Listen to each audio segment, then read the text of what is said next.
Divya Hindi news, लोकशाही का मजबूत आधार स्तंभ।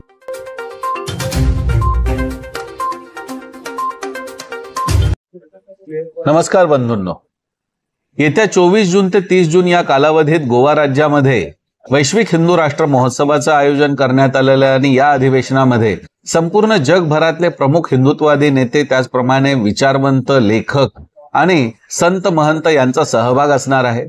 बांधवांनो, आत्ताच निवडणुका पार पडल्या आणि या निवडणुकीमध्ये एक वेगळं पण आपल्याला लक्षात आलं असेल की या निवडणुकीमध्ये पंजाबमधून अमृतपाल सिंग, त्याचप्रमाणे काश्मीरमधून रशीद इंजिनियर हे तुरुंगातून निवडणूक लढवून निवडून आलेले आहेत। बांधवांनो, जे खलिस्तानची भूमिका मांडतायत, जे भारतापासून वेगळं होण्याची काश्मीरमध्ये भूमिका मांडतायत, ते आता भारत विरोधी षडयंत्र करणारी लोक जर संसदेत जायला लागली तर ह्या देशातली लोकशाही अपयशी ठरते का किंवा ती संकटात येते का, याचा गांभीर्याने विचार करायला पाहिजे। गोवा राज्याच्या दृष्टीने बघितलं तर गोव्यात काँग्रेसचे जे खासदार निवडून आले, विरियातो फर्नांडिस यांनी भूमिका मांडली की गोवा राज्यावरती आपलं जे संविधान आहे ते जबरदस्ती थोपलं। याविषयी काँग्रेस बोलायला तयार नाही की जे कालपर्यंत म्हणत होते संविधान धोक्यात येणार आहे।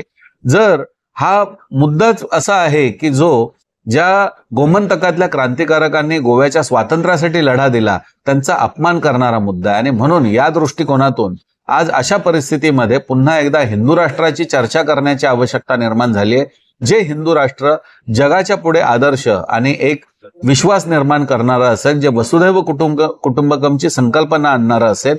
आणि म्हणून या अधिवेशनामध्ये याविषयी चर्चा केली जाईल, भूमिका ठरवली जाईल। आपणही या अधिवेशनामध्ये सहभागी होऊ शकता।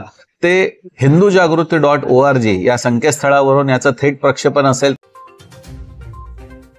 नमस्कार, आप देख रहे थे दिव्य हिंदी न्यूज क्षेत्र के सारे प्लेटफॉर्म पर आपके साथ मजबूती से खड़ा, जैसे newspaper, news channel, IT platform और news application. Divya Hindi news के इस चैनल को अभी यूट्यूब पर सब्सक्राइब करें और बेल आइकन क्लिक करना ना भूलें। साथ ही दिव्य हिंदी न्यूज ऐप को प्ले स्टोर या ऐप स्टोर से डाउनलोड करें और हमारे साथ बने रहें। दिव्य हिंदी न्यूज आपके परिवार को रखे जागरूक और आपको एक्टिव। धन्यवाद।